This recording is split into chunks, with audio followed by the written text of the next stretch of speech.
Hello, Your Life's a Movie, Sex in the Movie, Part 2. We mentioned Shame, the film with Michael Fassbender. And the reason we mention that primarily because sex is, again, the central issue in the film, in all of its mystery. And that is that we don't understand the power that sex has in our lives. And so many lives have been ruined by it. And in this film is a perfect example where we don't really understand the relationship between the brother and sister and what kind of sexual problems they had in youth that led them to the state that they are in at that point, the emotional confusion and disconnectedness that is never explained. But clearly, both of them have an inappropriate response towards their sexual impulse. He's driven by it, and basically sex creates a vacuum in his life. It becomes this all-encompassing moment that leaves an emptiness when it's not there. And yet emotional intimacy is not part of it at all. And of course the sister is completely an emotional wreck, and clearly also has her own inappropriateness towards sex, and the two's relationship seems to have some inherent incestuous quality.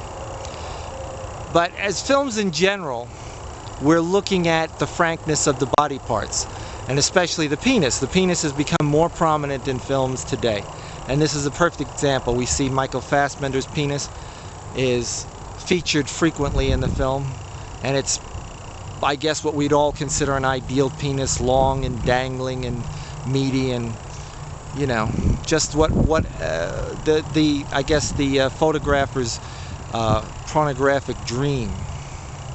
I mean, and so when you think of pornos, you know, you always think of the gigantic penis, the 12-inch, there's the long Don Silver and the John Holmes, and so it's always been the last taboo, and that's now I guess the next taboo is actual pornography, and you know, where we're getting into this area of insertion. And there was a film called The Brown Bunny that Chloe Sevigny did actual fellatio. Now, whether these is always a question, or whether, but it really doesn't matter in the long run whether she's actually using an actual penis to do a blowjob, or whether she's blowing a prosthetic penis. It doesn't matter, because the effect is the same for us as the viewer. It looks real, and it looks like a real blowjob. So then of course there's the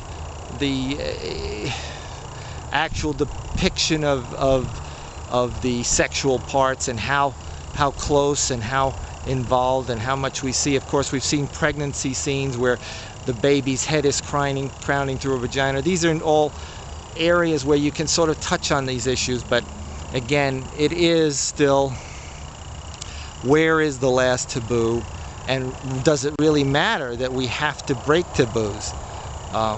Is our relationship with sex as a society and as individuals a healthy one?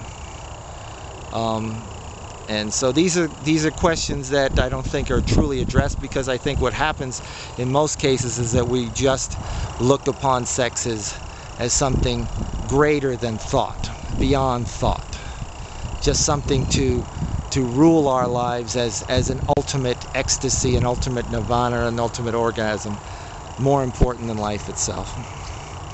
Follow Your Life's a Movie, Sex in the Movies, Part 2. Will there be a Part 3?